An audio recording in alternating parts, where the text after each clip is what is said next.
我 They 走 were 进去 laughing 时， when I 他们都 walked 在 in. 笑， Not 不是公 openly, 开 not the 的， kind 不 that 是那 echoes 种 off 在 the 墙壁 walls. 间回响 It was 的。the low, simmering kind, brewed in the corner of a briefing room at Nellis, shared between guys who've flown together for years.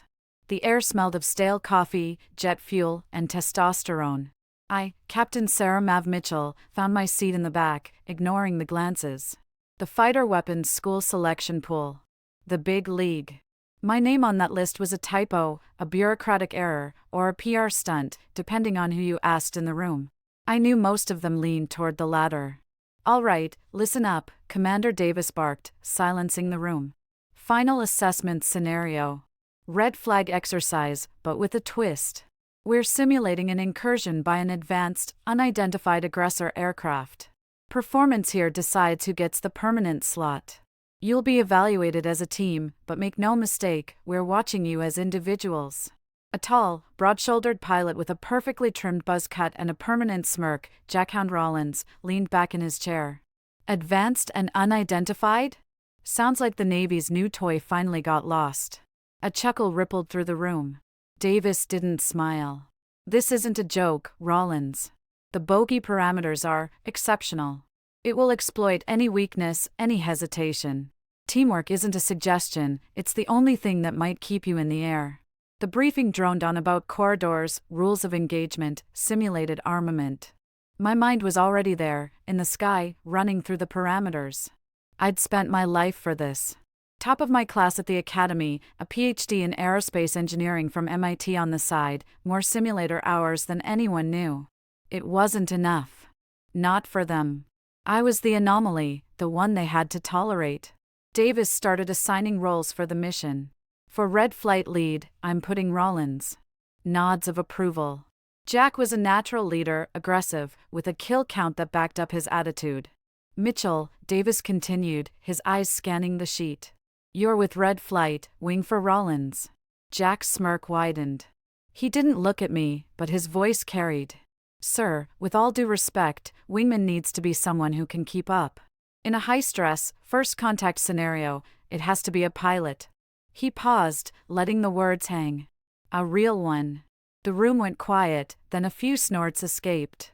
Someone muttered, "Better check if the cockpit's got a vanity mirror." Heat rose up my neck. I kept my face a stone wall, my eyes fixed on the map at the front. "Don't react. Don't give them the satisfaction." Davis's mouth tightened.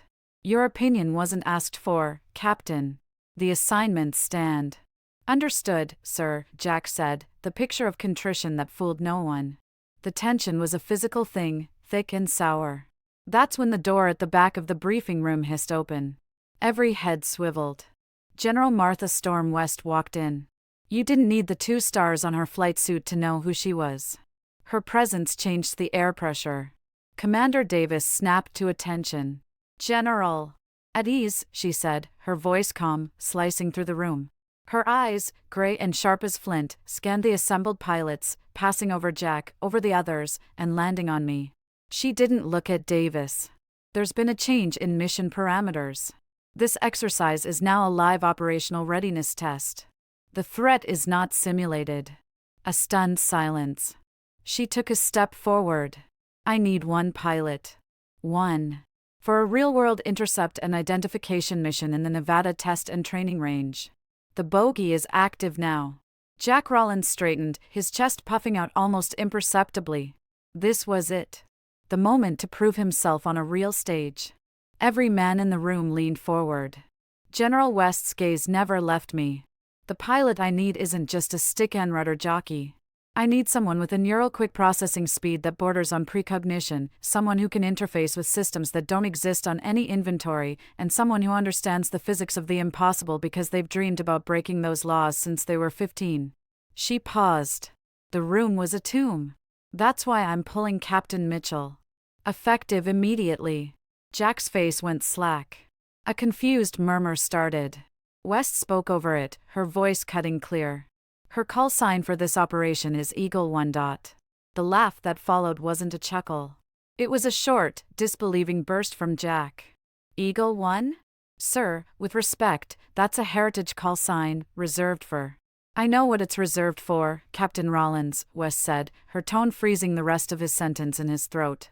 And I am telling you that Captain Mitchell is now Eagle One. She is the primary. The rest of you will form a perimeter screen under Commander Davis's command. You will follow her lead. You will cover her. Is that understood? No one spoke.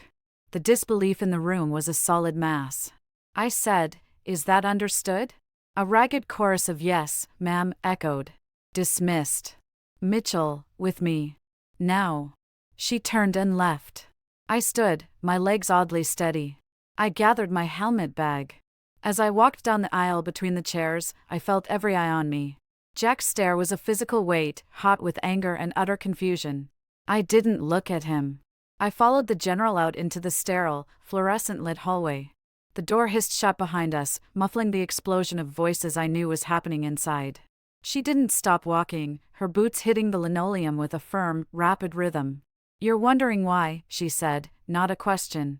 The thought had crossed my mind, General. They think it's politics. Tokenism. A star for the diversity brochure. She glanced at me. You know better. I did. The extra simulator hours that felt less like simulation and more like imprinting. The medical exams that focused on neural pathways. The strange, tingling headaches after certain aptitude tests. I'd buried the questions, focused on the flying. Guardian, I said quietly. It was a word I'd seen on a classified server log once, a fragment. She gave a tight nod. Project Guardian. And you, Captain, are its first and only fully integrated adaptive pilot. Your doctorate wasn't an academic exercise. Your neural enhancements aren't theoretical. They're the key. What's out there today, it's not one of ours. It's not Russian or Chinese. We don't know what it is. But it reacts, it learns, and it flies in ways that make our best look like they're standing still. Textbook tactics are a death sentence. We need someone who doesn't think by the book. We stopped at a secured elevator. She swiped a card, placed her palm on a scanner, and looked into a retinal reader. The doors opened to a bay I'd never seen. Your bird, West said. It was an F-15EX Eagle, but it was all wrong. The lines were sharper, the angles more predatory. The canopy was tinted an obsidian black. The skin of the aircraft seemed to drink the light rather than reflect it. It hummed with a low-frequency vibration I could feel in my teeth. What have you done to it? I whispered. We gave it teeth to match yours, she said. And a direct link to that fancy MIT brain of yours. Get suited.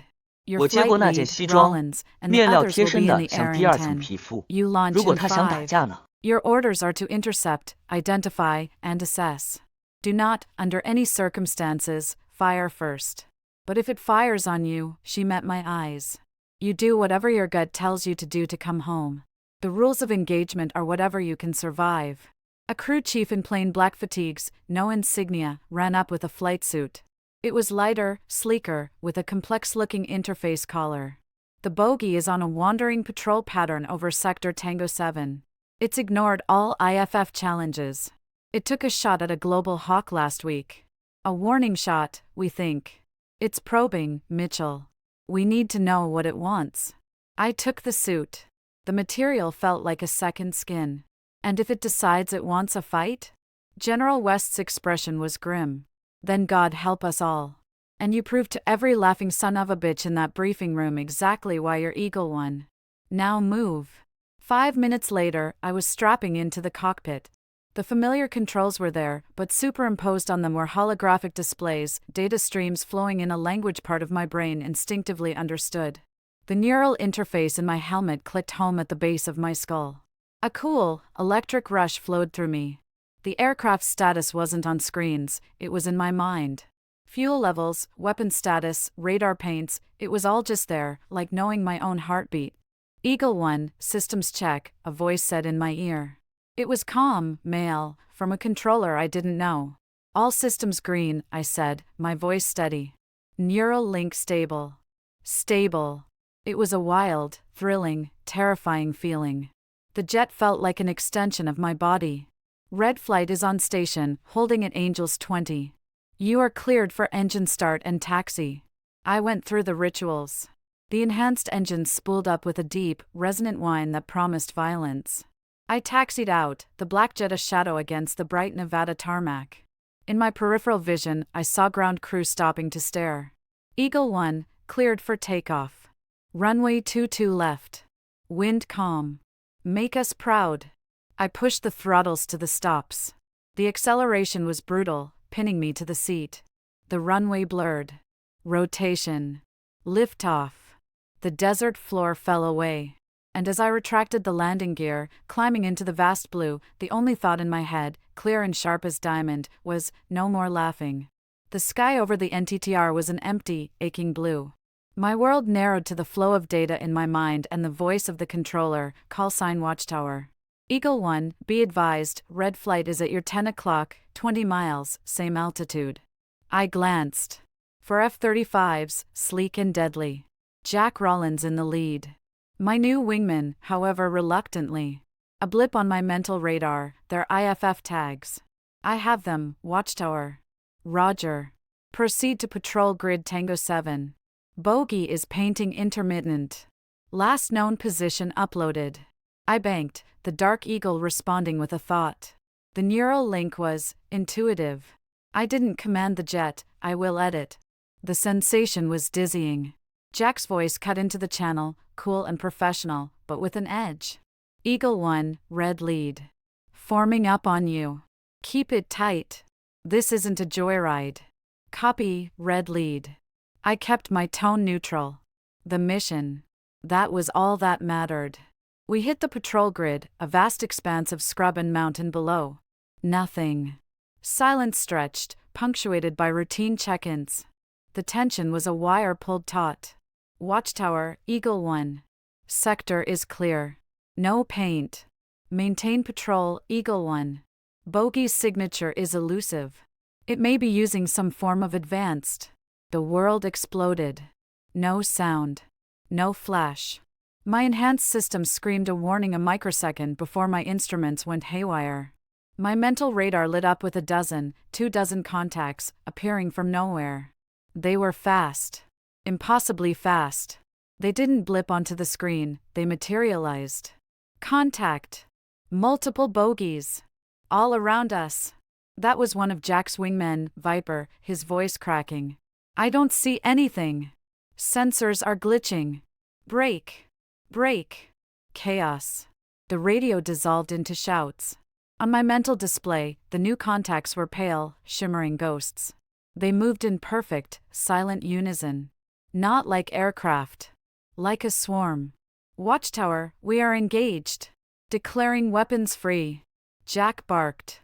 Negative, red lead. Identification first. I shouted. The general's orders. Do not fire first. It was too late. A missile-lock tone screamed in someone's cockpit. A frantic, Fox 2. A missile streak. It flew straight through a ghost as if it weren't there. The ghost didn't evade. It simply ignored it. Then it struck back. There was no missile plume. A lance of coherent blue light, thinner than a pencil, lanced out from one of the ghosts. It touched Viper's F-35. No explosion. The aircraft systems just died. Lights out. It fell into a silent, dead stick dive. Viper. Eject. Eject. No response. The F-35 plowed into the desert in a silent fireball. They're killing us. Another panicked yell. More of those blue lances. Another F-35 went dark, spiraling down. The system-adjudicated kill messages flashed in my vision, Red 03 down. Red 04 down. In seconds, it was just me and Jack. The ghosts, maybe 6 of them now, had formed a loose ring around us. They didn't look like any aircraft I'd ever seen. No wings, no tail, no visible engines. They were smooth, elongated ovoids, shimmering with a faint, internal light that seemed to phase in and out of visibility. They made no sound. Eagle 1, what are your orders? Jack's voice was strained, the bravado gone, replaced by raw fear. My mind was racing, the neural link feeding me data too fast. Their movements were predictable, but only if you understood the pattern wasn't aerodynamic, it was algorithmic. A search and destroy subroutine. They were hurting us. Red lead, brake right, hard, now. Dive for the canyon. I yelled, already throwing my own stick left and forward, shoving the throttles to the firewall. The enhanced eagles screamed in protest, pulling GS that would have grayed out a normal pilot. My body, reinforced, handled the crush. Jack, to his credit, didn't hesitate. He broke right. 2 ghosts peeled off after him. The other 4 came for me. I was heading straight for the jagged teeth of the Amargosa Range. Textbook said this was suicide. No room to maneuver. But the textbook was written for a fight between 2 things that obeyed physics. These didn't. I dove into a narrow canyon, the dark rock walls blurring past. The ghosts followed, their silent, graceful forms weaving through the cliffs with an ease that was terrifying. A blue lance sizzled past my canopy, melting a hole in the sandstone wall ahead. Think. Don't fight like a pilot. The errant pilots. My enhanced HUD was painting their predicted paths. It was wrong. Always a fraction of a second behind. I shut it off. I closed my eyes for a half second, letting the raw data from the neural link, the feel of the air over the airframe, the subtle shifts in the ghost's light patterns flood into me. It wasn't sight. It was intuition. I pulled up, brutally, the G-force slamming me down. A ghost shot underneath me. I rolled inverted, my canopy scraping the canyon floor, and hit the air brakes. The eagle shuddered. The ghost overshot. For a split second, its glowing belly was exposed. My targeting system screamed a lock. A solid, pure tone. The first real lock anyone had gotten. I didn't fire. The general's order. Do not fire first. But I held the lock. I painted it with my targeting laser, a bright, invisible pinprick on its hull. The ghost stopped. It just halted in midair, hanging impossibly. The other 3 behind it slowed. The one I had locked seemed to considerm. There was no cockpit, no sensor port I could see. But I felt a wave of something, a pulse of energy that made my neural interface shriek with feedback, a burst of static in my mind. Then, as one, all 4 ghosts shot vertically upward, accelerating to a speed that blurred them into streaks of light, and vanished into the high atmosphere. Gone. The silence was sudden and absolute. My own breathing was loud in the cockpit. Watchtower. Eagle 1. Bogies have disengaged. They're gone. Copy, Eagle 1. Status? Alive. I took a shaky gasp. Red lead? Jack, do you copy? Static. Then, a ragged breath. I copy. They just left. Came at me, then broke off. What the hell was that, Mitchell? I don't know. I leveled out, climbing out of the canyon. The desert stretched below, scarred with 2 new plumes of black smoke. Viper. And the other. Call sign Rook. Gone. Watchtower, we have 2 birds down. Need SAR, now. Already scrambled, Eagle 1. RTB immediately. Both of you. The flight back was silent.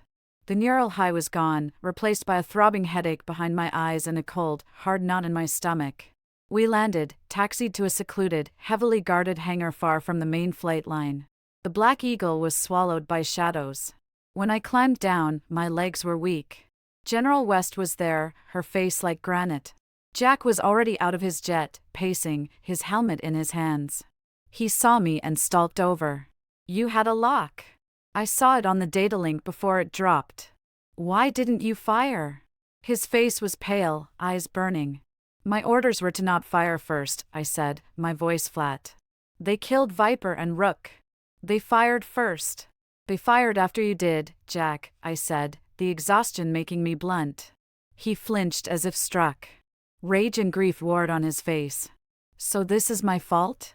My men are dead because I followed standard engagement protocol against an unknown hostile? They weren't hostile until we were, I said quietly, the realization dawning even as I said it.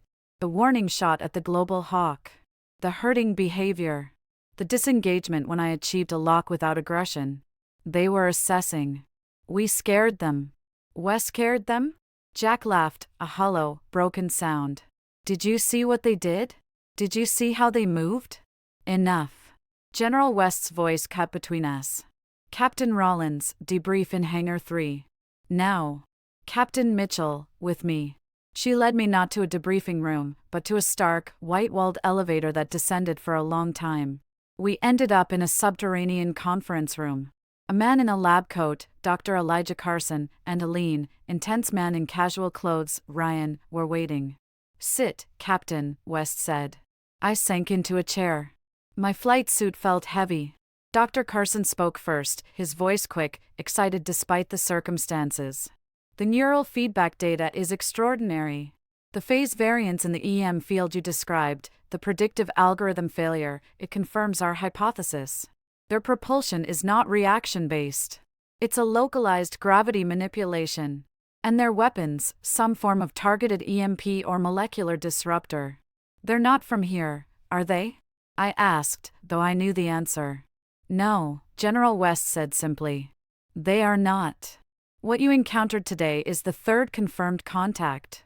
The first was 6 months ago, over the South China Sea. A Chinese J-20 vanished. The second was 8 weeks ago, over the Baltic.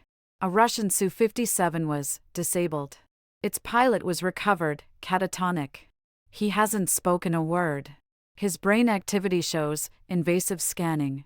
A chill went through me. "They're studying us." Ryan, the quiet one, nodded. He had the eyes of a strategist, missing nothing. "They're cataloging threats. Military aviation capability. Your successful lock, without offensive action, may have registered as a defensive, non-escalatory measure. A new data point. You didn't 我 trigger 走 their 进去时，他们 elimination 都在 protocol. 笑，不是公开 Elimination 的， protocol, 不是 I 那种在 repeated. 墙壁间回 Project 响的。 Guardian was formed after the first incident, West said. A joint DARPA special access program. Our mandate, understand the threat and develop a human capability to counter it. Not with bigger bombs, Captain Mitchell. With a different kind of mind. Your mind. Your neural enhancements aren't just for flying a hot plane. They're to perceive patterns we can't, to think like they might think. To communicate, if possible. Or to fight, if necessary. You built me for this, I said, the truth settling like a stone. We identified you for this, Carson corrected gently. Your neuroplasticity, your spatial temporal reasoning, your instinctual grasp of theoretical physics, you were the key. The enhancements just turned the key. I thought of the briefing room laughter. Must be a pilot, I was something else entirely. A weapon. An experiment. A first contact diplomat. I didn't know what. The men who died today, I started. We're following the rules of a game that no longer applies, West said, her voice heavy. Their deaths are on my conscience. And on the conscience of whoever, or whatever, is flying those things. But we are now at war, Captain Mitchell. A cold, silent, terrifying war against a foe we don't understand. And you are our first and only soldier on that front. She leaned forward, her hands clasped. You have a choice, Sarah. You've seen the enemy. You know what's at stake. You can walk away. We'll debrief you, assign you to a nice, safe desk job. You'll have nightmares, but you'll live. Or you come deeper into the rabbit hole. You become Eagle One, for real. You learn everything we know. You train with systems that will make that F-15 feel like a biplane. And you go back up there. To find out what they want. To talk, if we can. To fight, if we must. To end this before they decide to send more than just scouts. The headache pulsed behind my eyes. I saw Viper's jet falling, silent. I saw the ghost hanging in the air, considering me. I felt the raw, terrifying thrill of the neural link, of understanding something faster than thought. I'd spent my whole life wanting to be in the air. To be the best. To prove I belonged. Now, I was being asked to be something no pilot ever was. I looked at General West, at the grim hope in her eyes. I looked at Ryan, watching me, assessing. I looked at Dr. Carson, buzzing with the science of it all. I thought of Jack's accusing eyes. I thought of the laughter in the briefing room. Where do I sign up? My voice didn't waver. General West allowed herself the smallest, hardest smile. Welcome to Project Guardian, Eagle One. The war starts now. The rabbit hole was deeper and colder than I'd imagined. I wasn't taken to a new base. I was taken under one. The elevator descent from the Nellis hangar seemed to last minutes, plunging into the Nevada bedrock. When the doors opened, I stepped into a facility that felt less like a military installation and more like a Silicon Valley cleanroom merged with a nuclear missile silo. The air was filtered, cool, and hummed with a subaudible vibration of immense power. This was the heart of Project Guardian. Dr. Carson was my tour guide, a whirlwind of nervous energy. "Welcome to the nest, Captain." Or should I say, Eagle One? Quite fitting, given the avian inspiration for much of our work. "Observe." He gestured with a tablet, and a section of the curved wall, which I'd thought was solid brushed metal, shimmered and became transparent. Beyond lay a vast hangar bay.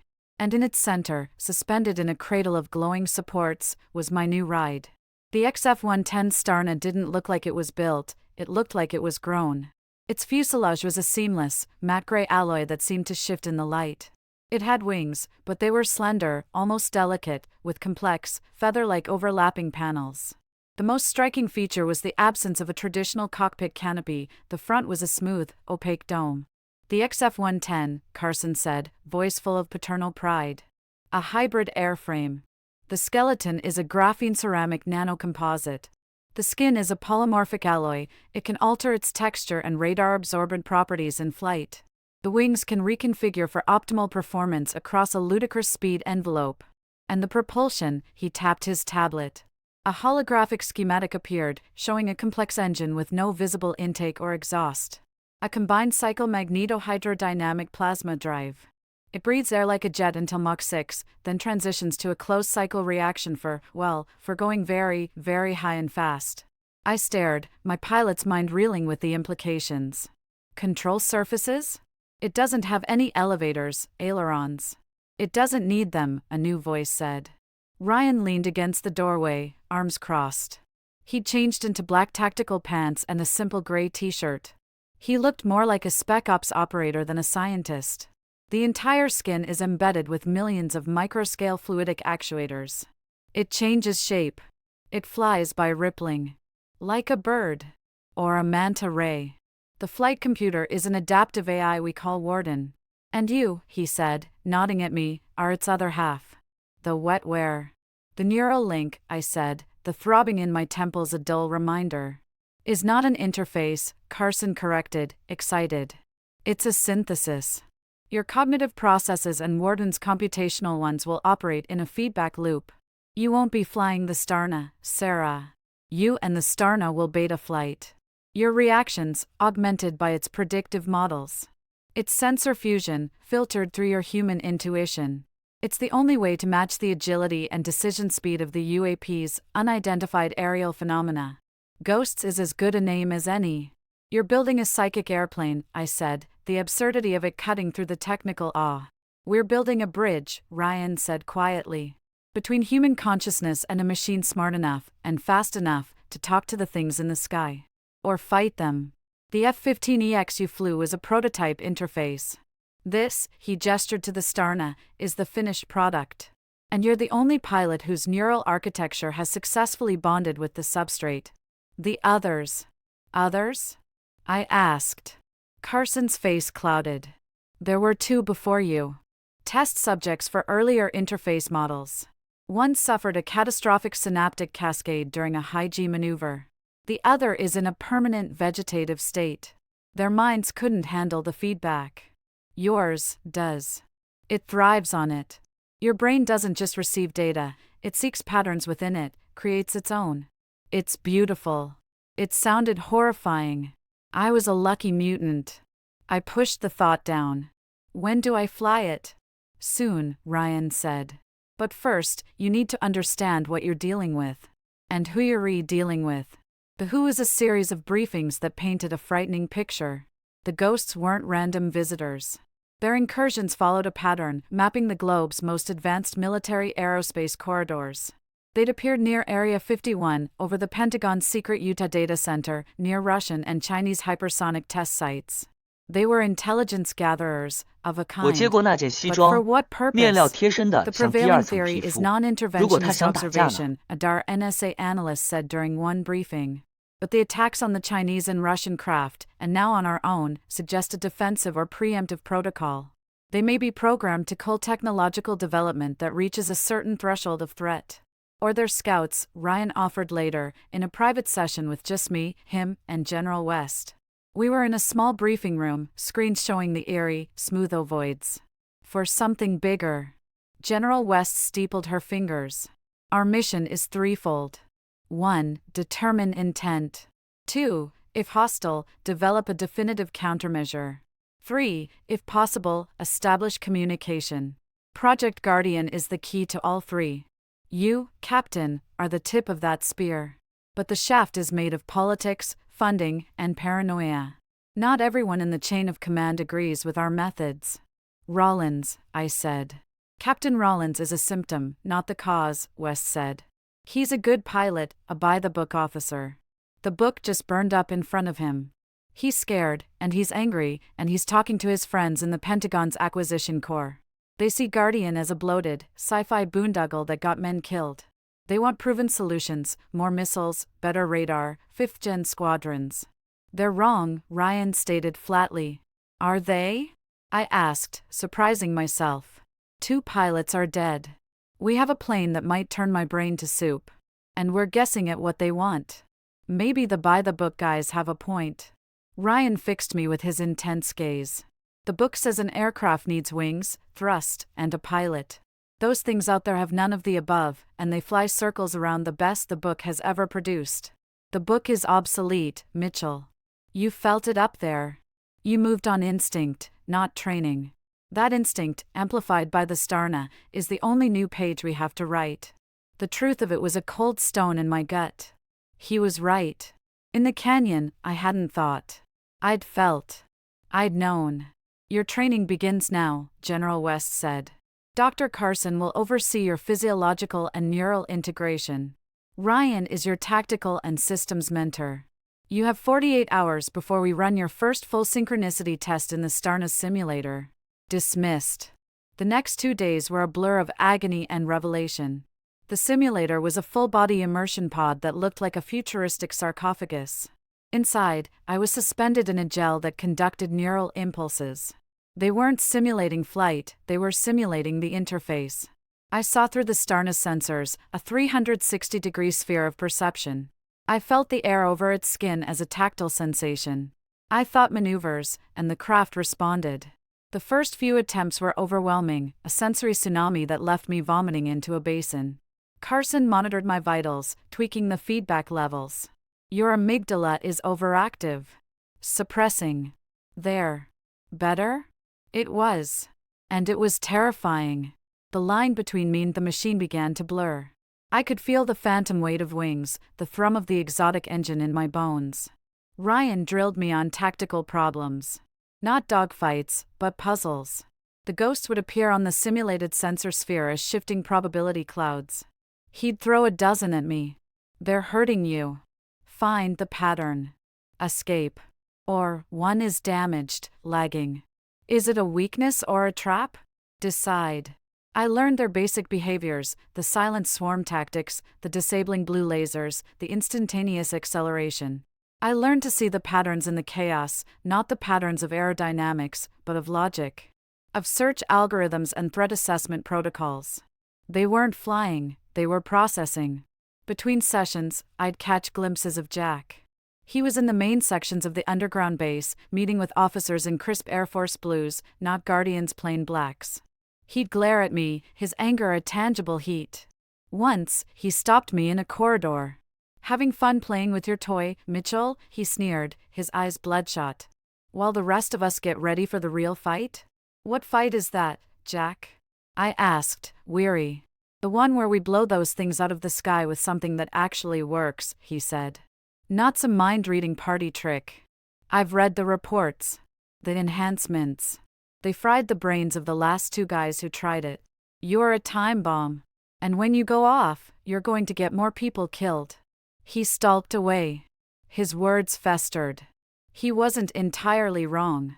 The headaches were getting worse, a constant, low-grade pressure behind my eyes. Sometimes, in the quiet, I'd hear a faint, digital whisper, a ghost in the machine, or in my own mind. Ryan found me after one particularly grueling sim session, holding my head in my hands. He didn't offer sympathy.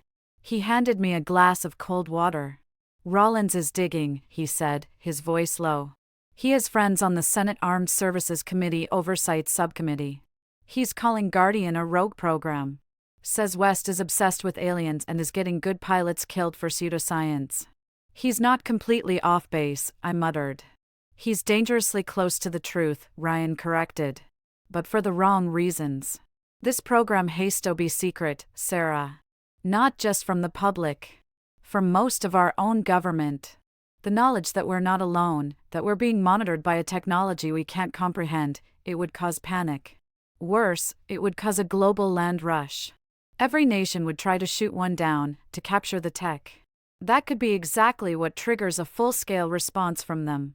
I looked up at him. You sound like you're trying to convince me. I'm trying to prepare you, he said, his gaze steady. The enemy isn't just up there. It's in the next briefing room.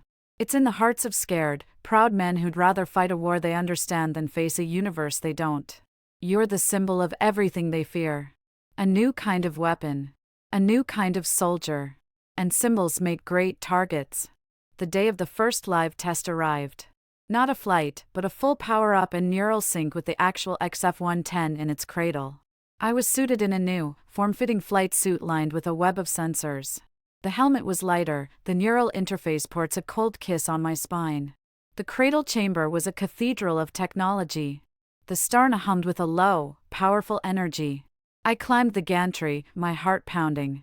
The opaque canopy irised open silently, revealing a cockpit that was more like a sensory deprivation chamber. There was no control stick. No throttle. Only a form-fitting seat and a heads-up display that would project directly onto my retina. I settled in. The gel-like seat conformed to my body.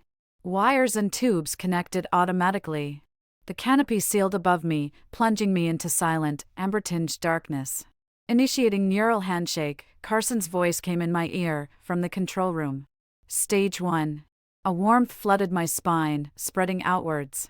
The darkness in front of my eyes dissolved into a breathtaking, panoramic view from the Starna's nose camera.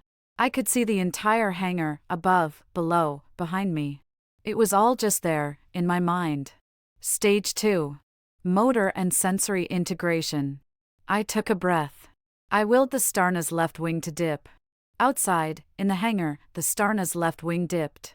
A thrill, electric and primal, shot through me. It was like moving a new limb. I flexed the other wing. I tested the theoretical control surfaces, feeling the fluidic actuators ripple along the fuselage.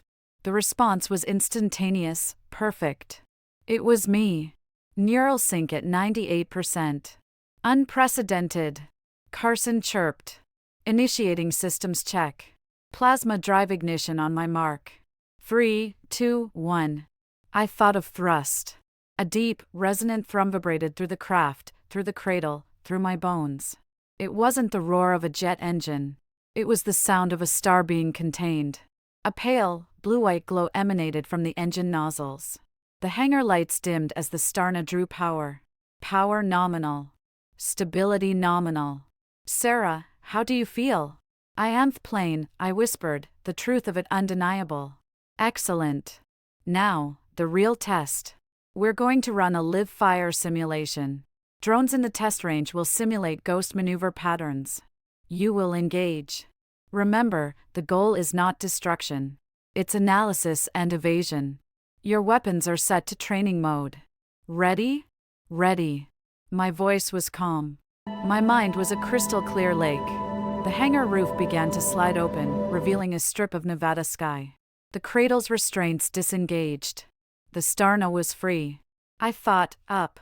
With a surge of silent, unbelievable power, the XF-110 rose vertically from the cradle, hovering like a hummingbird the size of a bus. I could feel the gravitational push against the Earth, could feel the complex magnetic fields shaping the thrust.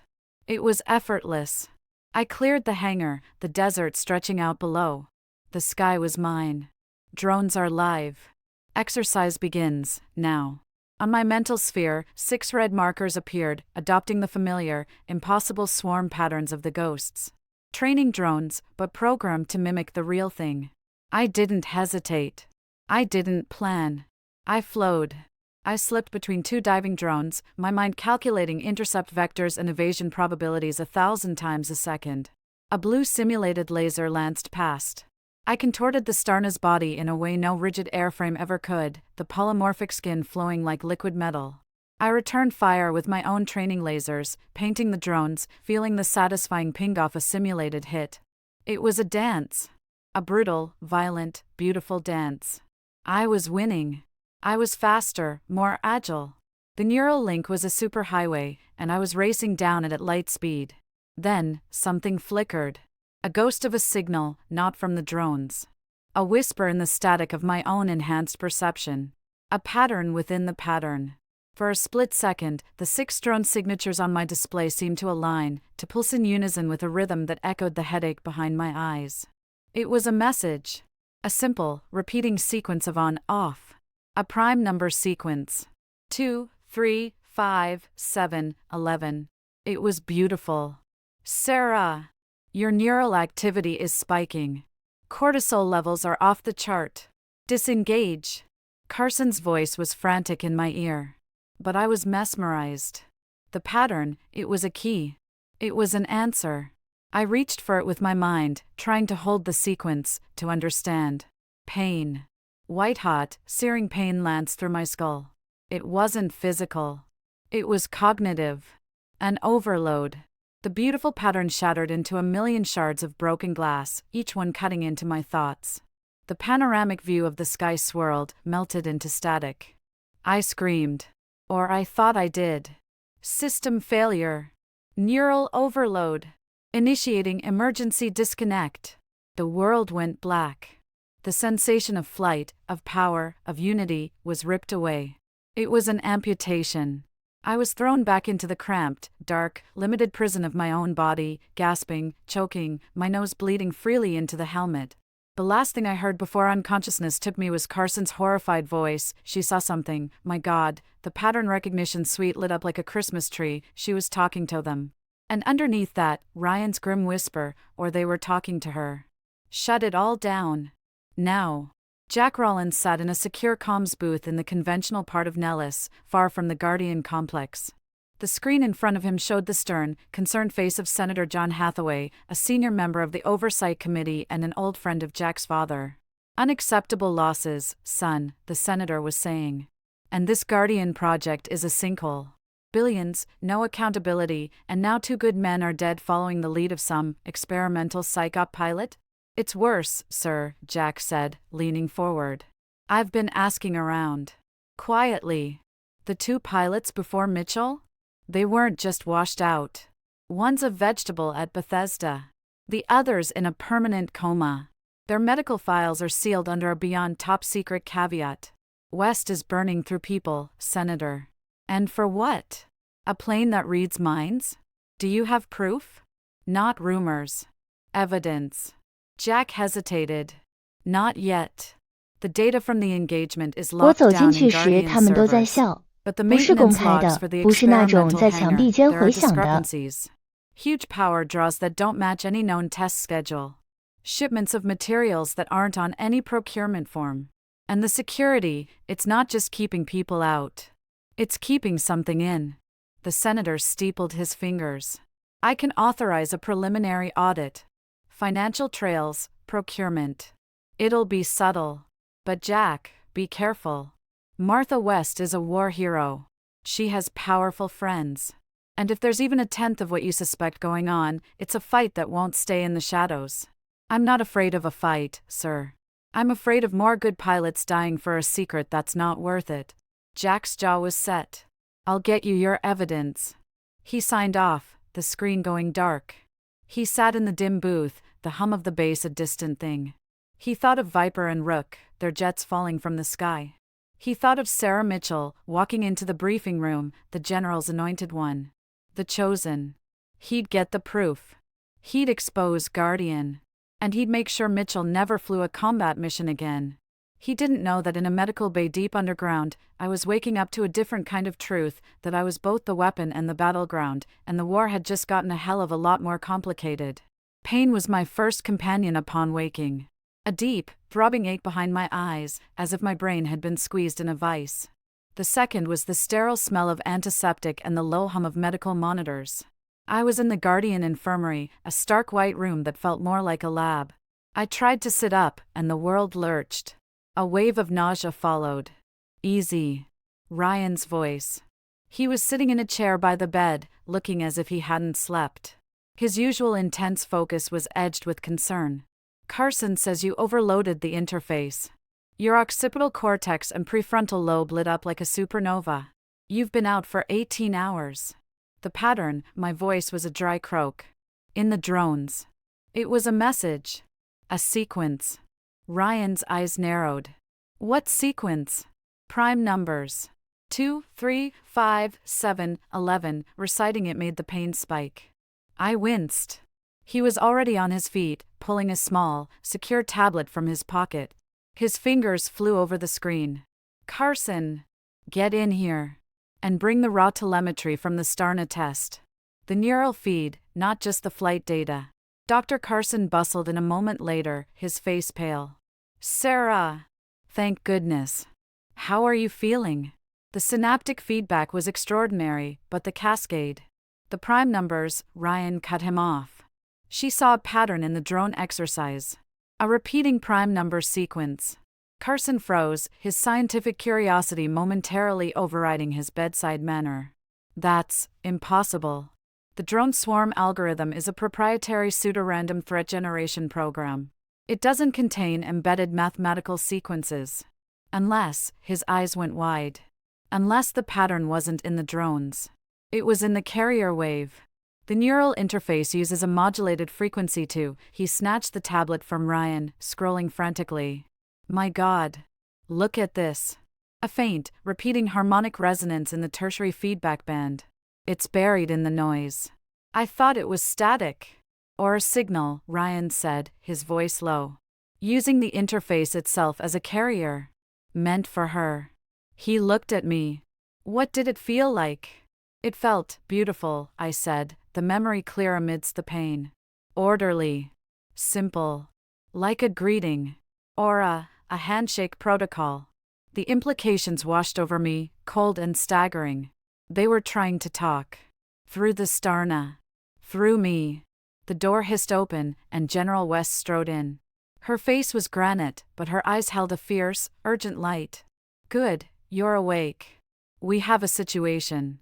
A commercial air corridor over the North Pacific, Flight 228, a 787 out of Tokyo to Seattle, is reporting multiple unidentified contacts on its weather radar. Close formation. Matching ghost signatures. It's not a test this time. All personal revelation vanished, swallowed by the cold rush of duty. I pushed myself upright, ignoring the pounding in my skull. I'm suited. When do I launch? West shook her head. Not just you. The Oversight Committee is watching. We need a conventional response as well. A show of standard force. You'll lead, in the Starna. But Captain Rollins and a flight of F-35s from the Roosevelt Strike Group will be your wing. They're already airborne, vectored to intercept. Your orders are to interpose between the ghosts and the airliner, assess intent, and defend the civilian craft. No first strike unless the airliner is directly targeted. Is that clear? Flying with Jack. After everything. It was a terrible idea. General, with all due respect, Rollins doesn't believe in the mission. He doesn't trust me or the Starna. Which is why you're in command, West said sharply. This is a live-fire test for the committee, and for him. Prove Guardian's worth. Prove that communication is possible. But most of all, protect that airliner. Hundreds of souls are on that plane. Dismissed. 30 minutes later, I was back in the Starna's cockpit, the gel mold conforming to my body. The headache was a dull background roar, pushed aside by adrenaline and focus. The neural link re-established with a familiar, cool rush. The world expanded into the limitless sensor sphere. The Starna hummed around me, a living thing eager to fly. Eagle 1, systems green. Neural sync at 94% and holding, Carson's voice came, tight with anxiety. The dampeners are at maximum. You shouldn't experience another cascade, but avoid deep pattern seeking. Stay tactical. Copy, I said. Watchtower, Eagle 1 ready for launch. Eagle 1, cleared for launch. Proceed to Vector Bravo 9 Rendezvous with Red Flight at Angels 30. Good hunting. The hangar roof slid open. I thought of the sky, and the Starna rose, a silent phantom, and shot into the twilight. The merge was over open ocean, thousands of feet below. The 4 F-35s appeared on my sphere, their stealth profiles like dark shards against the vast blue. Jack's call sign, Hound, was bright and hostile in my comms list. Eagle One, red lead. We have you on scope. Forming up. His voice was all business, stripped of the earlier animosity, which was somehow worse. Copy, red lead. Form on me. Civilian traffic is at our 12 o'clock, 50 miles and descending. Unknowns are bracketing it. We see them. 6 contacts. Same profile as before. A pause. Orders? I studied the tactical picture. The airliner was a fat, slow blip. The 6 ghost signatures were holding a perfect, diamond-shaped formation around it, just outside visual range. They weren't attacking. They were escorting. Or corralling. They're hurting it, I said, the realization dawning. Watchtower, do you copy? The ghosts are altering the airliner's course. 我接过那件西装，面料贴身的像第二层皮肤。如果他想打架呢？ Airliner pilot reports uncontrollable drift, autopilot override. They're scared. New heading puts them on a direct line for, I calculated, a remote sector of the test range. An island. They're being taken somewhere. Then we stop them, Jack cut in. Red flight, break by pairs. We pincer them, force them to break formation. Standard intercept drill. Negative, red lead. I said, sharper than I intended. Do not approach aggressively. They haven't fired. We don't know their intent. I'm moving in closer. Cover me. Mitchell, that's a suicide run. They'll swat you down. That's an order, Captain Rollins. I pushed the thought, and the Starna surged forward, leaving the F-35s behind. I closed the distance, my senses hyper-alert. The ghosts ignored me. They held their formation around the 787, which was now visibly turning, its pilots fighting unresponsive controls. I flew parallel, just a few hundred yards off. I could see them now, the smooth, glowing ovoids, shimmering in the high-altitude sun. They pulsed with that same, faint internal light, and then, the pattern returned. Not as clear as in the test. Fainter, garbled. But it was there, whispering at the edge of my perception through the neural link. A stuttering, repeating signal. Not prime numbers this time. It was a location. A set of coordinates. And a single, urgent glyph that my enhanced mind, trained on alien symbology in Carson's briefings, interpreted as containment breach. They weren't attacking. They were containing something. On that plane? Watchtower, Eagle One. The signal, they're not hostile to the airliner. They're quarantining it. There's something wrong on board. Before Watchtower could respond, Jack's voice, furious, exploded over the comms. Quarantine? Are you insane? They've hijacked a civilian aircraft. Red flight, weapons hot. Break formation and engage. Drive them off the airliner. Hound, stand down. That is a direct order. I screamed. But it was too late. 2 of the F-35s, loyal to Jack, broke formation and dove, missile lock tones screeching in the open channel. They fired. 2 AMRAAMs streaked toward the diamond formation of ghosts. The reaction was instantaneous. The graceful formation dissolved into controlled chaos. 2 ghosts peeled off, not to evade, but to intercept. They didn't fire lasers. They flew into the paths of the missiles. The missiles struck the glowing holes and detonated in silent, bright flashes. The ghosts shuddered, their light flickering, but held. They'd sacrificed themselves as shields. The other 4 ghosts turned on the attacking F-35s. Blue lances speared out. 1 F-35 pilot ejected just as his systems died. The other managed a frantic, evasive roll, but a second lance clipped his wing, sending him into an uncontrollable spin. Mayday! Mayday! I'm hit! Lost hydraulics! I'm going down! You idiots! I raged. The careful, nonviolent standoff was shattered.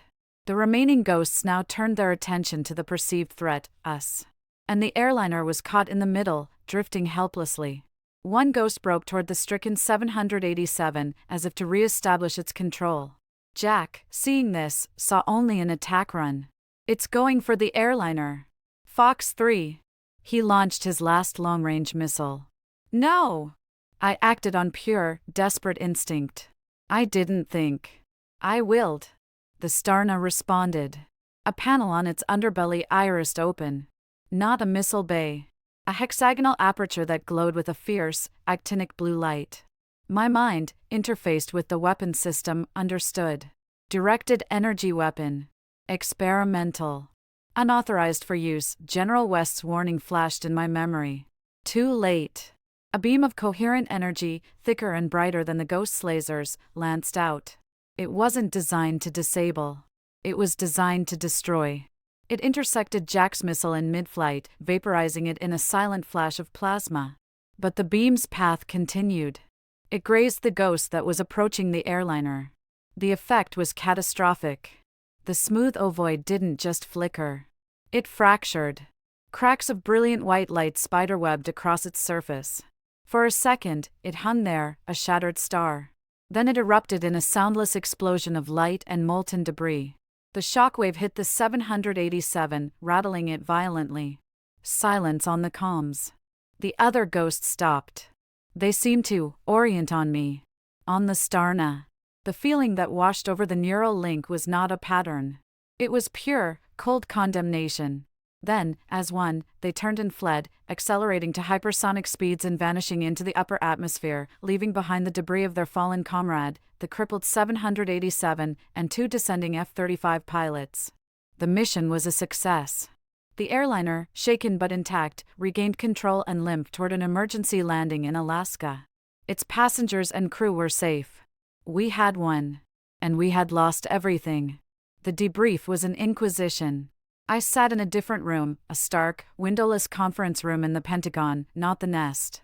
Facing me were General West, her face impassive, a furious 2-star general from the Oversight Committee, a DAR civilian from the Department of Defense, and, on a monitor, Senator Hathaway. Jack Rawlins was there too, his arm in a sling from ejecting. His wingman had also been recovered. He glared at me with naked hatred. The evidence was laid out: telemetry, comms recordings, gun camera footage. It showed Jack's unauthorized attack. It showed my unauthorized use of a classified, experimental weapon. It showed the destruction of the ghost. You disobeyed a direct order to hold fire, Captain Rawlins, the 2-star general boomed. To save a civilian airliner from an imminent attack, sir. Jack shot back, defiant. The hostile was on an attack vector. The telemetry is inconclusive on intent, West stated coolly. And you? The general turned his wrath on me. Captain Mitchell. You deployed an Omega-level prototype weapon system without authorization, in a civilian corridor, causing an international incident. You destroyed an asset of immense intelligence value. I prevented a friendly fire incident that would have destroyed the airliner, I said, my voice flat. The neural fatigue was a crushing weight. Captain Rawlins' missile was on an intercept course. The ghost was between it and the airliner. My action saved 300 lives. And revealed a strategic asset to a potentially adversarial non-human intelligence, the DoD civilian snapped. We have no idea what the ramifications of that are. You've escalated a cold encounter into a potential hot war. It was already hot when they took out 2 of our birds, Jack muttered. Because you fired first. I fired back, my control snapping. Enough! Senator Hathaway's voice crackled from the monitor. The room fell silent. The sequence of events is clear. Captain Rawlins exhibited poor judgment and violated rules of engagement. He will be grounded pending a full review. Captain Mitchell, he paused, his gaze heavy even through the screen. Your actions, while arguably preventing greater loss of life, demonstrated a reckless disregard for operational security and chain of command. The use of the Starna's primary armament was not authorized. The existence of that armament is a closely guarded secret that is now, in all likelihood, compromised. He took a breath. Effective immediately, Project Guardian is hereby placed on administrative hold. All flight operations of the XF-110 are suspended indefinitely. General West, you are relieved of command of the project and will report to Washington for review. Captain Mitchell, you are suspended from flight status. You will surrender all access codes, remain at Nellis, and be available for further questioning by this committee. This meeting is adjourned. The screen went dark. The other officials stood and left without a word. Jack gave me one last, venomous look and stalked out. Soon, it was just me and General West in the silent, empty room. She looked older, the weight of the stars on her shoulders finally seeming to bend her. "The weapon," she said quietly, not looking at me. "The directed energy array. It was keyed to your neural patterns. A failsafe. Only you could fire it. I never gave the activation codes to the committee.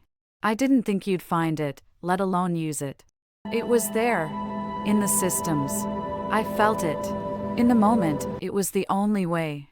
My justification sounded hollow even to me. "It was a way," she corrected. "And now, because of it, Guardian is dead. The Starnet is grounded. The Prometheans have everything they need." I blinked. "The who?" She finally looked at me, her eyes tired. "A faction. Within the Pentagon, within the intelligence community, within the private contractors feeding Guardian. They don't believe in communication or containment. They believe the only path forward is capture and exploitation. They call themselves the Prometheans. They want the Ghost's technology at any cost. They saw Guardian as too cautious, too diplomatic. Your little light show today? It's the perfect pretext for them. They'll argue that peaceful contact is impossible, that the only language these things understand is force. They'll get the funding, the authority, and they'll start a war we cannot win." The door opened, and Ryan slipped in. He looked grim. "It's already started. The story's leaked. Not the truth. A sanitized version. Rogue experimental weapon jeopardizes mission, gets men killed. The press is having a field day. They're calling you Trigger-Happy Mitchell. Jack's being painted as a hero who tried to stop you. So that was his play. Leak and discredit." My stomach churned. "What about the signal?" I asked, grasping for something solid. "The containment warning? The coordinates?" Carson entered, wringing his hands. "I've analyzed the neural feed fragment. The coordinates are deep in the Pacific, in a trench off the Mariana Islands. A geological dead zone. And the glyph. Containment breach. It could mean anything. A breach in their containment of something. Or a breach off-tier containment by us. Or it's a warning about what's on that airliner," Ryan said. We all looked at him. The ghosts weren't attacking it. They were surrounding it, herding it to a specific location. Why? What was so important on board a routine Tokyo-Seattle flight that it required a military escort from non-human entities? A cold dread settled in the pit of my stomach. "We have to find out." "You're grounded, Captain," West said, but there was no force behind it. Only resignation. "Then I'll do it from the ground." I stood up, the decision hardening inside me. The headache, the fatigue, the betrayal, it all crystallized into a single, sharp point of purpose. I need access to the passenger manifest. Cargo list. Everything. Ryan and Carson exchanged a look. Wes studied me for a long moment, then gave a slow, almost imperceptible nod. "I'll see what I can pull. My access is being revoked as we speak, but I have friends. Meet me in my office in 2 hours." Discreetly. I was escorted back to my quarters, a comfortable but now effectively a prison cell on base. My personal effects had been searched. My laptop was gone. I felt hollowed out, adrift. A weapon with no war to fight. I lay on the bed, staring at the ceiling. The image of the ghost shattering played behind my eyes. The silent condemnation. Had I just made the first act of war in a conflict I didn't understand? A soft chime from my personal, encrypted Guardian-issued tablet. It was the only device they hadn't taken. A message, from an anonymous sender. Text only. "The truth is a weapon. They've taken yours.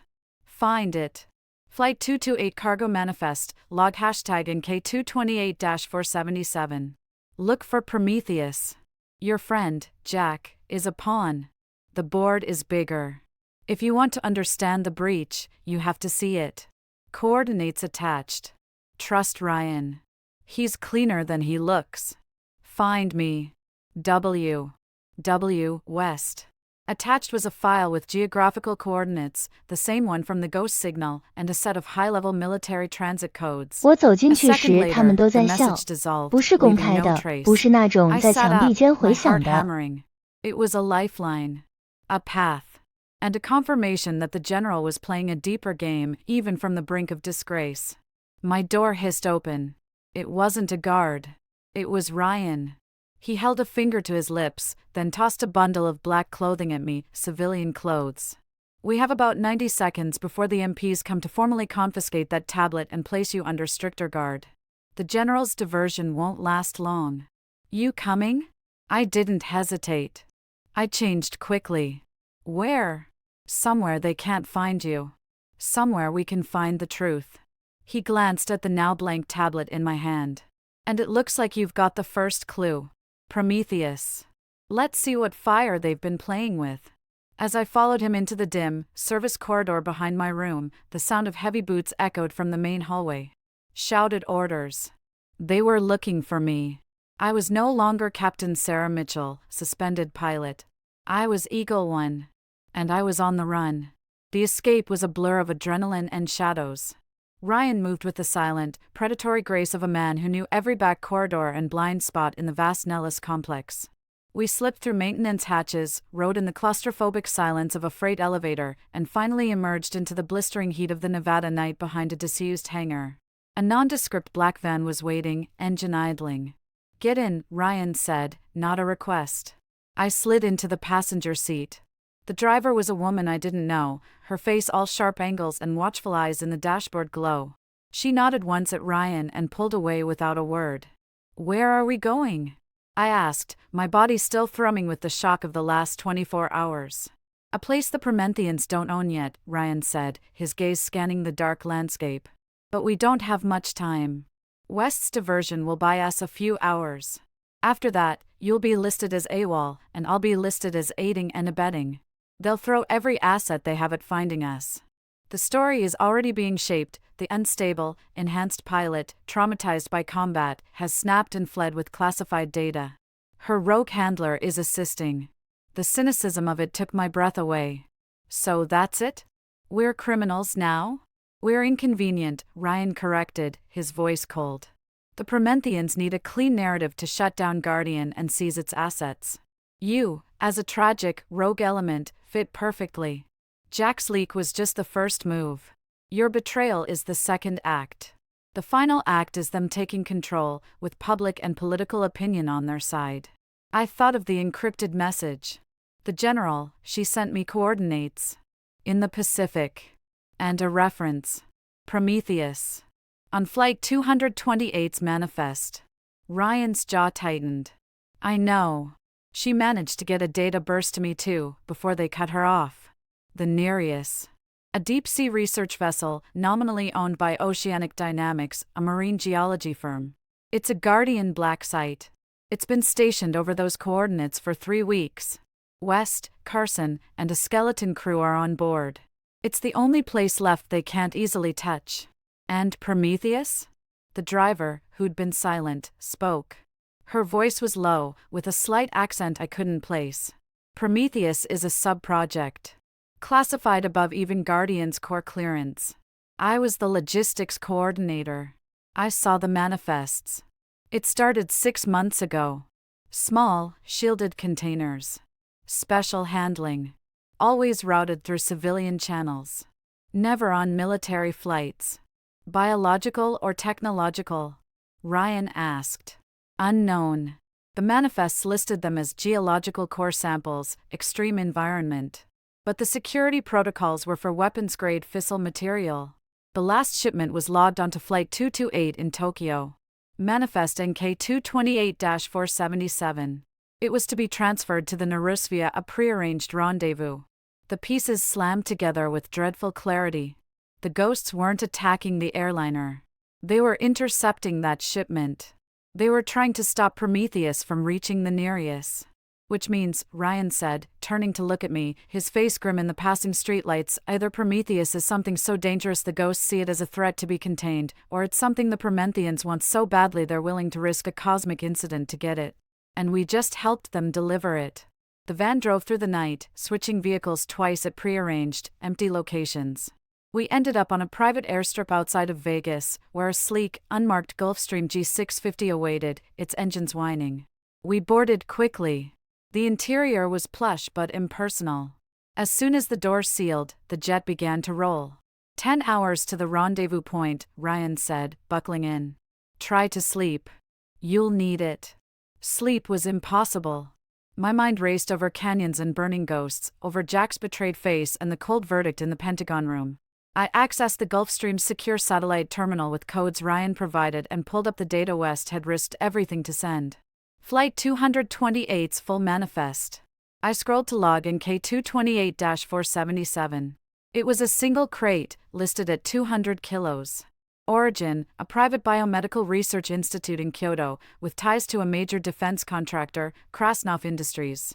Krasnov was a primary contractor for Guardian. And, I recalled from budget briefings, a loud proponent of aggressive asset acquisition regarding the UAPs. A Promethean company. There were other files. Heavily redacted reports on the first 2 ghost encounters. Not just disappearances. The Chinese J-20 pilot was found, 3 days later, wandering the Gobi Desert. He was coherent but insisted he'd been shown the architecture of silence. He'd been institutionalized. The Russian Su-57 pilot was the vegetable Carson mentioned. But the report noted strange, non-terrestrial biological markers in his bloodstream that had vanished within hours. A third file, so redacted it was mostly black bars, mentioned a recovered inert artifact from an incident in the 1990s. Codenamed Titan's Gift. And a final, chilling memo from General West to the now disbanded Guardian Oversight Board, dated 2 weeks ago. The Promethean faction, led by Deputy Secretary of Defense Harlan Voss and aided by elements within Krasnov Industries, is no longer interested in coexistence or understanding. They seek to provoke a controlled conflict, to capture and reverse engineer Guardian-level or superior technology. They believe this is humanity's evolutionary crucible. They are wrong. It is our extinction event. Request immediate authority to, the memo ended, cut off. Harlan Voss. I knew the name. A hawkish, charismatic political operator. He'd been on the news advocating for space dominance and technological supremacy. I looked up at Ryan, who was pretending to doze. They wanted this to happen. The Prometheans. They wanted the ghosts to engage. They wanted me to use that weapon. Ryan didn't open his eyes. They needed a casus belli.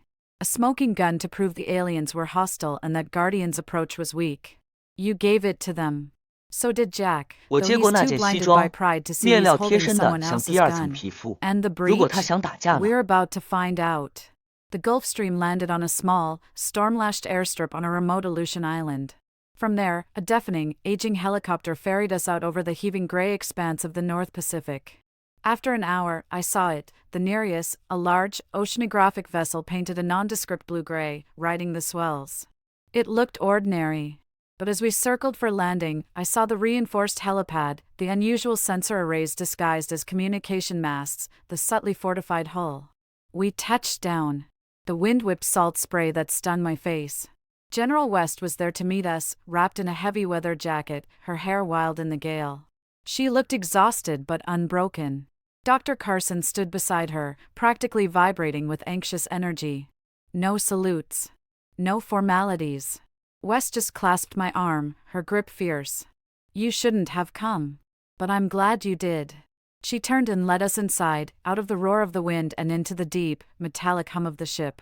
We went down, deep into the vessel's belly, to a secure lab that felt like the heart of the Nereus. It was a cross between a clean room and a bomb disposal chamber.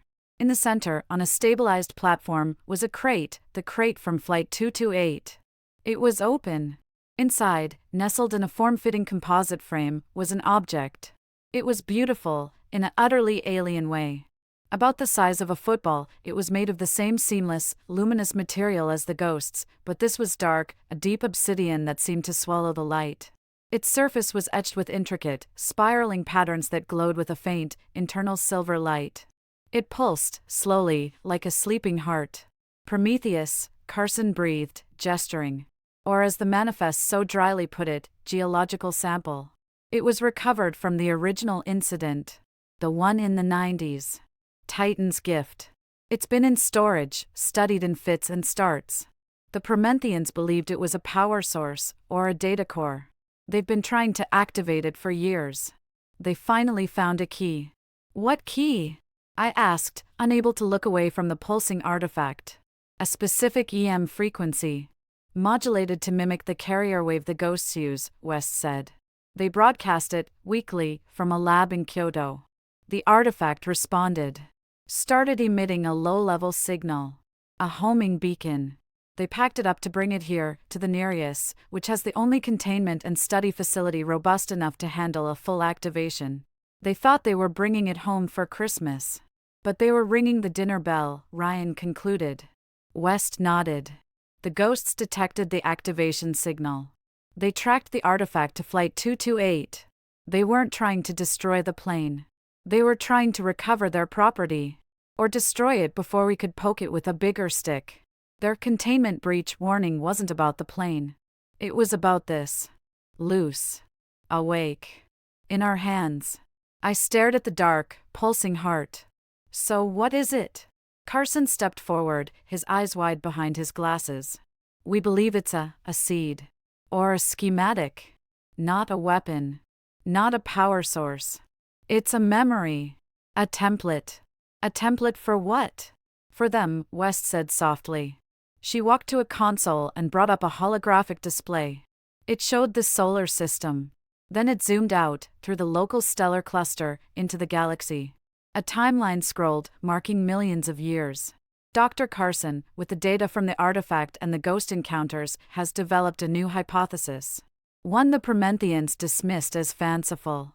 Carson took over, his voice trembling with the weight of revelation. The ghosts aren't explorers. They're not invaders. They're gardeners. Or rather, the automated tools of gardeners who are long, long gone. A civilization that rose, mastered their local space, and then transcended. Or died out. We don't know. But before they left, they seeded sentinel probes across the galaxy. Their prime directive, monitor emerging sapient life. Nurture it. Guide it. But contain it. Contain it? I echoed. Keep it from becoming a galactic-scale threat, Ryan said, his arms crossed. Think of it as a cosmic immune system. If a species develops certain technologies, specifically, technologies that could allow for interstellar war or unchecked expansion, the Sentinels activate. They assess. And if the species is deemed aggressively pathological, they reset it. Reset how? The word tasted like ash. The artifact's data is fragmentary, but the patterns suggest a non-lethal, but civilization-breaking intervention, Carson said. A planet-wide EMP. A targeted pathogen that collapses industrial infrastructure. Something that throws a species back a few hundred years, gives it time to develop wiser. Or die out quietly. The ghosts you've encountered are the assessment drones. The first responders. We crossed their threshold. First with nuclear weapons. Then with global digital networks. Now with adaptive, neuralinked combat craft like the Starna. We're flashing every warning sign in their book. The enormity of it settled over the room. We weren't fighting an invasion. We were toddlers playing with a live grenade, and the universe's babysitter had just walked in to take it away. And the Prometheans? I asked, my voice small. West's face was like stone. Harlan Voss and his allies at Krasnov believe this is the ultimate challenge. The forge in which humanity will become a galactic power. They want to capture a ghost, tear it apart, learn its secrets. They believe they can control the reaction. They've built their own facility, not far from here. A deep-sea platform with a massive EM emitter. They're going to use the artifact as bait, broadcast its activation signal at full power. They're not trying to talk to the ghosts. They're trying to lure a Major 1, a command node, a Queen Bee, into a trap. They want to start a war they think they can win, to steal the technology that wins it. That's insane, I breathed. It's Darwinism on a cosmic scale, Ryan muttered. And they're about to get us all killed. The artifact signal, at full power, won't just attract a scout. It'll be a scream of distress, or a declaration of war. It'll bring the whole swarm. And their response won't be a few disabling shots. It'll be the reset. Silence, broken only by the deep thrum of the ship's engines and the soft, sinister pulse of the artifact. So what's the plan? I finally asked. You didn't bring me here just for the show. General West looked at me, and for the first time, I saw something like fear in her eyes. The Promethean platform is heavily defended. They have ships, aircraft, their own security force. We can't stop them with force. The Nerusis are research vessel. We have no weapons to speak of. The Starna is grounded, its systems locked by the Pentagon. Then how? Carson gestured to the artifact. There's another signal. Encoded in the artifact, underneath the homing beacon. A counter signal. A message of peace. Or at least, of non-hostility. It's a complex modulation that, in theory, should identify the bearer as a friendly or at least a non-threat to the Sentinel network. It's the "I come in peace" message we've been looking for. But it has to be broadcast from close range to the primary Sentinel, the command node they're trying to lure, West said. It has to be delivered, like a handshake, directly into its, call it a sensory face. Override their attack protocol with a higher level authorization. I understood. The cold, certain truth of it wrapped around my heart. You need a pilot. You need the Starna. The Starna is the only craft that can get close enough. Its neural interface is the only system that can encode and modulate the counter signal in real time, adapting to the Sentinel's own communication protocols. It has to be you, Sarah. You and the Starna, flying into the heart of their trap to deliver a message of peace while two armies try to kill each other.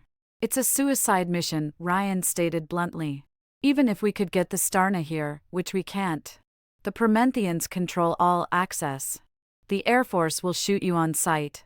The Sentinels, if they're in full attack mode, will swat you down before you get within 100 miles. Not if we create a distraction, a new voice said from the doorway. We all turned. Jack Rollins stood there, still in his flight suit, looking haunted and grim. He was soaked from the helicopter ride. Behind him were two other pilots I recognized from Red Flight, the ones who'd survived. They had the same hardened, resolved look. The room froze. Ryan's hand went to a sidearm I didn't know he carried. West stepped forward, placing herself between Jack and me. How did you find us? West demanded.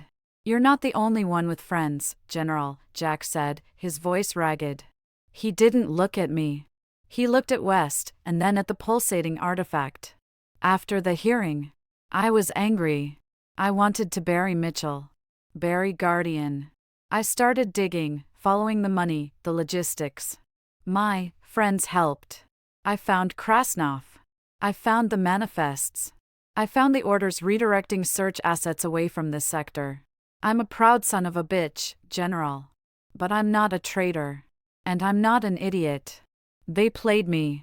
Used me to discredit you, to get their war. He finally looked at me. The hatred was gone, replaced by a hollow, shame-filled exhaustion. I watched the full, unedited telemetry from the intercept. Not the cut version they showed the committee. I saw the ghost shield the airliner. I saw your shot. It was to save the plane. You were right. I was wrong. And my wrong got good people killed for a lie. He swallowed hard. So tell me how to fix it. The silence stretched. The offer hung in the air, too good to be true. Why should we trust you? Ryan asked, his voice like ice. You shouldn't, Jack said, meeting his gaze. But you don't have a choice. You need a distraction. You need someone to draw the Promethean defenses, to make a hole. I have 3 F-35CS on the USS Roosevelt whose pilots will follow me. We're already investigating unauthorized activity in the area. We can be the fireworks. It won't be enough, but it might be enough of a start. West studied him for a long moment, then nodded slowly. The Starna. What about it? I asked. A ghost of a smile touched Carson's lips. Did you really think we'd build only one? Or that we'd keep it in a place the Pentagon could lock down? He tapped his console. A schematic appeared. It showed the Nereus, and beneath it, in a submerged docking cradle, the sleek, predatory outline of a second XF-110 Starna. Meet Bird 2. Slightly older model. Less polished. But it flies. And its systems are tuned to your neural signature. We shipped it here in pieces over the last month. Just in case. Hope, wild and dangerous, flared in my chest. The platform activates in 6 hours, West said, her command voice returning. We've intercepted their countdown. Captain Rollins, you and your flight will engage their perimeter defenses at T-30 minutes. Draw them out, make noise. Captain Mitchell, you will launch from the submerged bay. You will fly low, under their radar, using the storm front for cover. Your target is the platform's main emitter tower. Intel suggests the primary sentinel, what we're calling the hive node, will manifest there. Your mission, get close, broadcast the counter signal from the artifact. Shut it all down. And if the counter signal doesn't work? I asked. West's gaze was unwavering. Then, Eagle One, you do whatever you have to do to stop that hive node from initiating a global reset. Even if that means flying it into the heart of the platform. The fate of more than just this ship rests on your wings now. It's the fate of every human being on the planet. Jack nodded, a soldier accepting a mission. He looked at me one last time, a complex mess of apology and resolve in his eyes. Good luck, Mitchell. Try not to shoot me this time. He turned and left with his pilots. The room buzzed with frantic activity. Carson and his team began the process of encoding the artifact's countersignal into the Starna's neurocom system. Ryan started pulling up weather data and enemy disposition maps. West began coordinating with the Nereus's captain. I stood before the viewport, looking out at the raging, ink-black Pacific. Somewhere out there, in the depths, a group of arrogant men were about to ring a bell that could end the world. And I, a grounded, hunted, neural-linked 我走 pilot, 进去 was the 时， only 他们 one 都 who 在 could 笑， answer it. 不是公开 6的， hours. 不是那种 The 在墙 final 壁间 flight of 回 Eagle 响的。 One. 6 hours felt like 6 minutes, and 6 lifetimes. The submerged hangar of the Nerus was a cold, dripping cathedral of steel. In its center, suspended in a cradle of glowing supports, was Bird 2. It looked like its sibling, the same predatory, seamless lines, the same dark, light-drinking skin, but it felt different. Older. Rougher. There were visible weld seams, patches of a slightly different alloy. It was a prototype of a prototype. It hummed, not with the Starna's contained star song, but with a deeper, more fractious vibration, like a caged beast. Dr. Carson flitted around it, a team of his black-clad techs making frantic last-minute adjustments. A conduit snaked from the artifact's containment case on the deck to a port on the Starna's spine, transferring the encoded counter-signal. The modulation is temperamental. Carson shouted over the din of machinery and rushing water. It's not a simple broadcast. It's an adaptive algorithm. It will read the hive node's own resonance and attempt to mirror a safe identity. The neural link will handle the real-time calculations, but it will be intense. I was already in my flight suit, the familiar sensor web cold against my skin. Ryan stood beside me, running a final systems check on a ruggedized tablet. Jack and his 2 wingmen are in the air. The Roosevelt launched them on a training exercise. They'll be on station in 40 minutes. The Promethean platform is lighting up like a Christmas tree. Their emitter is powering up. Defenses? My voice was calm. My mind was already partitioning itself, one part the pilot, one part the weapon, one part the messenger. Heavy. 2 Arleigh Burke-class destroyers, courtesy of a friendly allied nation whose defense minister is in Krasnov's pocket. A full squadron of F divided by a -18S on the platform's deck. And point defense lasers. They're serious. General West approached, holding a new helmet. It was scuffed, older. This one's seen some use. But the interface is calibrated to Bird 2. It's a harsher link. Less dampening. You'll feel more. See more. The feedback from the counter-signal algorithm will be direct. It might, she hesitated. It might show you things. Things the artifact has seen. Be ready. I took the helmet. What's our fallback? If the signal doesn't work? Ryan met my eyes. Bird 2 has a self-destruct sequence. Neural triggered. If you're close enough to the hive node, and you can't talk it down, you become the bomb. The EMP from its core collapsing might disrupt the node long enough for the platform's own systems to be destroyed. Might. A one-way trip. I'd known that was the unspoken plan. Hearing it said aloud made it real. I nodded, once. The platform's emitter goes live in T-53 minutes, West said. You launch in 10.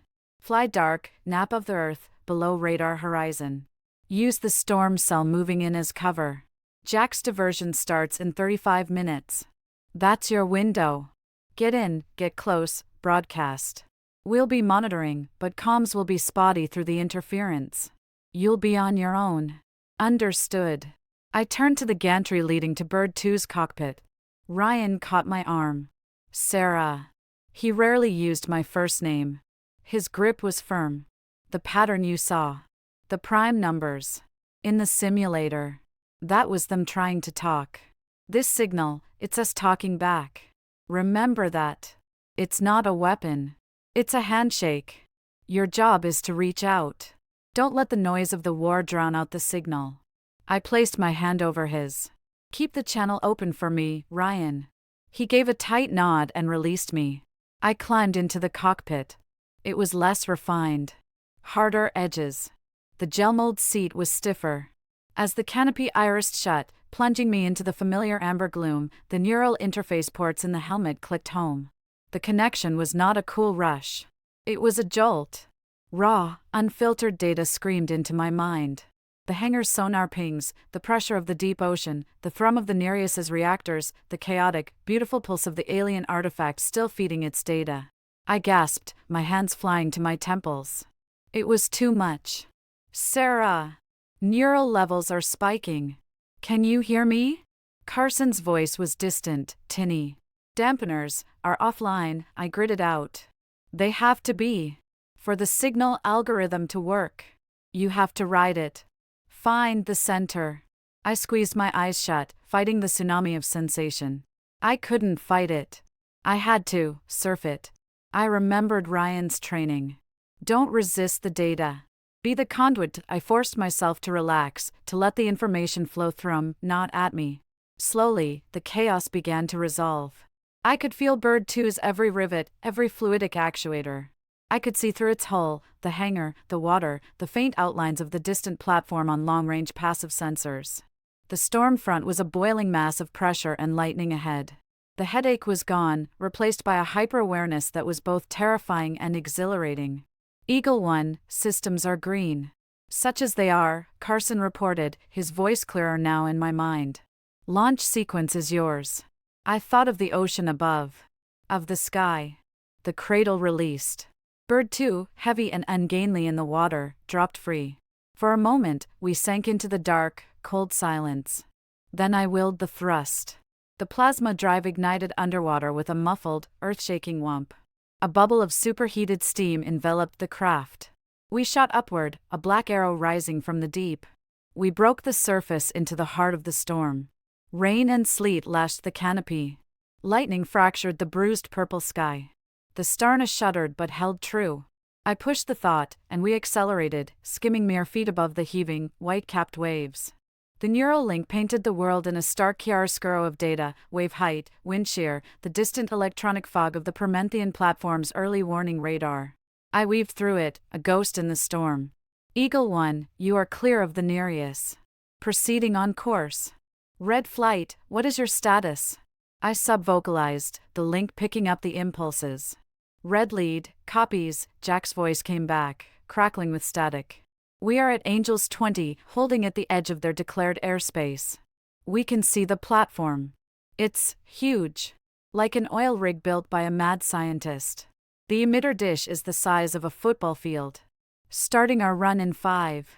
You'd better be fast, Mitchell. I'm fast. Just make a hole, Hound. We'll make a crater. I flew on, time compressing to the rhythm of my heartbeat and the Starna's drive. The platform grew on my sensors, a cancerous cluster of metal and light in the middle of the ocean. The 2 destroyers were visible now, patrolling a perimeter. The squadron of F divided by a -18s was a buzzing cloud around the main structure. Then, a new sound. A deep, subsonic hum that vibrated in my teeth, even through the cockpit. The platform's main emitter was powering up. A visible aura of energy, a shimmering 我接过 distortion 那 like 件西 heat 装， haze, began to 面料 form 贴 around 身 the 的 massive 像第二 dish. 层皮肤。 The 如 artifact 果他想 signal 打架呢？ amplified a millionfold. And the ocean answered. At first, it was a disturbance.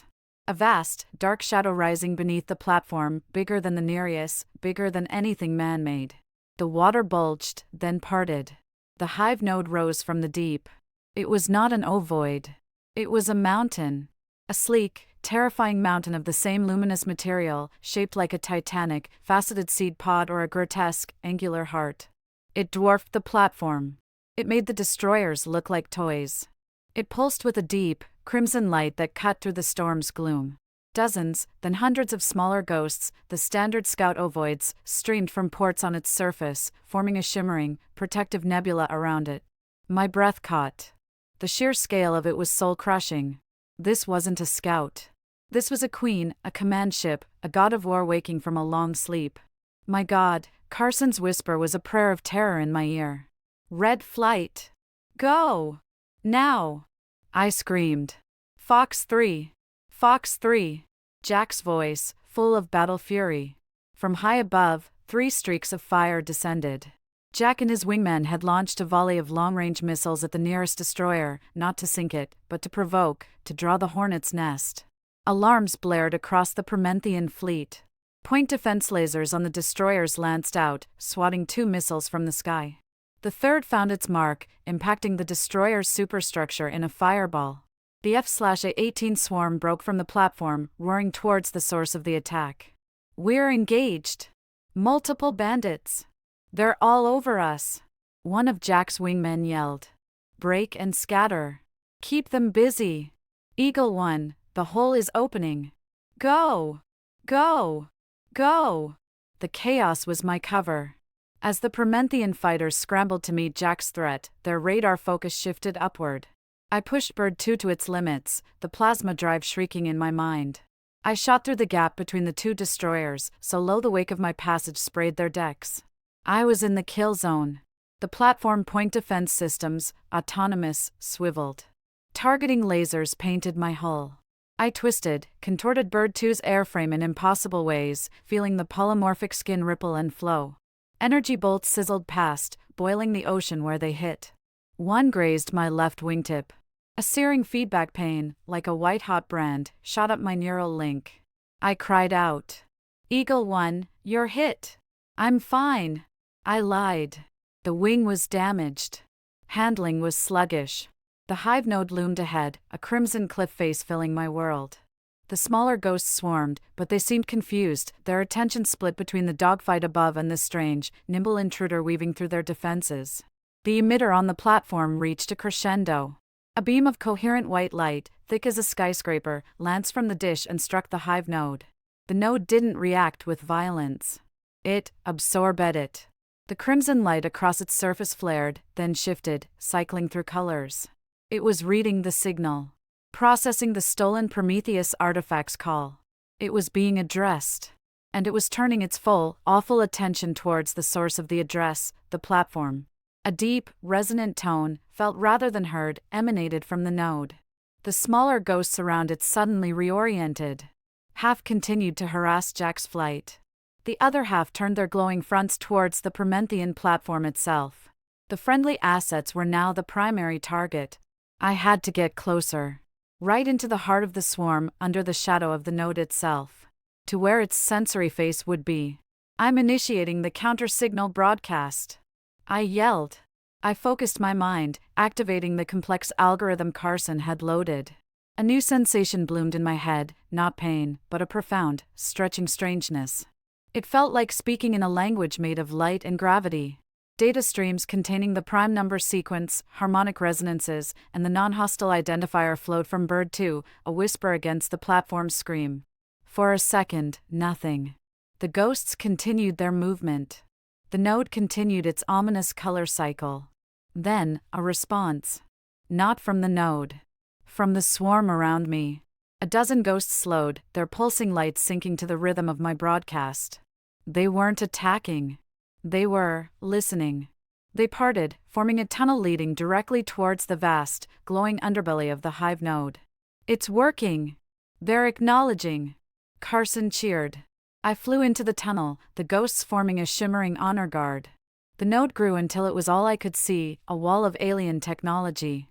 I could see details now, vast, intricate patterns etched into its hull, shifting and flowing like liquid circuitry. A central area, smoother and pulsing with a more intense light, looked like a port or a face. My target. Signal strength at 90%. 95%. Almost there. My whole being was focused on maintaining the broadcast, on pouring every ounce of peaceful intent into that strange, mental language. A new, harsh signal stabbed into my comms and my neural link. A familiar voice, smug and venomous. Captain Mitchell. Or should I say, Eagle One? Did you really think we didn't have a backdoor? Harlan Voss, the Promethean leader. His face, pulled from some database, appeared on a corrupted pop-up in my HUD. Your little stunt is admirable, but off-script. The StarNet is a Krasnov asset. Its systems have a proprietary override. And I'm invoking it. This ends now. Not with a whisper, but with a bang. A wave of invasive code slammed into my neural link. It was like ice water in my veins. My control of Bird 2 stuttered. The counter-signal broadcast wavered, distorted. The ghosts around me shuddered, their lights flashing erratically. The peaceful handshake was being corrupted into static. No! Carson! He's hacking the link. He's trying to take control. I see it. A rootkit in the operating layer. It's deep. Ryan! Carson's voice was panicked. On the Nereus, Ryan was already hammering at a console. I'm on it. Tracing the override signal. It's coming from the platform's command center. Mitchell, you have to fight it. Don't let the link sever. If it goes dark while you're broadcasting, the signal will cut out and the node will interpret it as an attack. Agony. The foreign code was a parasite in my mind, trying to push me out, to turn me into a passenger in my own skull. I felt my hand, against my will, move towards the weapon controls. Voss was going to make me fire on the Hive node. He was going to use me to start the war himself. I fought, mentally, with every ounce of will I had. I pictured the canyon. I pictured the prime numbers. I pictured the silent beauty of the first ghost, hanging in the air. I come in peace. It's not working, I gasped. He's too strong. Sarah! Listen to me. Ryan's voice cut through the static, fierce and clear. The override is a two-way street. He's in your system. So get into his. Use the link. Don't just defend. Attack. Follow the signal back. Find his access point and flood it with the counter-signal data. Overload him. It was insane. It was brilliant. Instead of resisting the invasion, I opened myself to it. I let Voss's invasive code in, and then, like a Trojan horse, I wrapped it in the raw, unfiltered data stream of the counter-signal algorithm, the prime numbers, the harmonies, the peaceful glyphs, mixed with the screaming feedback of my own neural pain and the storm and the battle. I pushed it all back along the connection. On the platform, in his armored command chair, Harlan Voss's smirk vanished. His monitors, showing the telemetry from the StarNet, exploded with nonsensical, beautiful, terrifying data. Mathematical elegance and human terror fused into a psychic scream. His override console sparked. He cried out, clutching his head, as the unfiltered alien communication protocol, mixed with Sarah Mitchell's raw will to survive, flooded his system and his mind. The invasive code withdrew, shattered. Control of Bird 2 slammed back into me, whole and complete. Override neutralized. Ryan shouted. The backdoor is fried. He's out. I was yards from the node's glowing face. The counter-signal, pure and strong once more, broadcast at point-blank range. The Hive node's light show froze. The cycling colors stopped. The deep, subsonic hum ceased. The entire titanic structure hung silent and still in the lashing rain. The smaller ghosts everywhere, those fighting Jack, those threatening the platform, stopped moving. They hung in the air, their internal lights dimming to a soft, steady glow. The platform's giant emitter beam sputtered and died. Silence. Not even the storm seemed to dare make a sound. Did it work? I whispered, my body trembling with strain and leftover adrenaline. The Hive node's central glow pulsed once, softly. A new signal washed over me, through the neural link. It wasn't the counter signal. It was a response. An image, clear as day, implanted directly into my mind. A galaxy, teeming with life. The ancient civilization, sending out the sentinel probes like gardeners sowing seeds. The prime directive, nurture, protect, prune. A vision of 1,000 worlds reset, not out of malice, but out of a cold, galactic hygiene. A warning. And then, a new glyph, one I understood instinctively, observation resumed. Threat protocol standby. Then, the Hive node began to move. Not aggressively. Slowly, gracefully, it started to sink back beneath the waves. The smaller ghosts, like dutiful children, flowed back into its ports. Within a minute, the colossal entity was gone, leaving only a churning whirlpool on the ocean's surface. The storm began to abate. The Promethean platform stood silent, dark, and stupid against the clearing sky. The F divided by a -18s, confused, broke off their engagements. The destroyers drifted, aimless. Eagle One, report. General West's voice was hushed with awe. It's over, I said, the words tasting of exhaustion and a fragile, unbelievable hope. They're gone. They're standing down. We're back on probation. A ragged cheer erupted over the comms from the Nereus. Red lead to Eagle One. Jack's voice was thick with emotion. Hell of a handshake, Mitchell. Hell of a handshake. We're down to one bird. Maverick bought it covering my 6. But we're here. A life for a world. The math of war never changed. Grief, sharp and sudden, lanced through the relief. Copy, red lead. RTB. You've earned it. I went to turn bird 2, to head back to the Nereus. A violent shudder racked the airframe.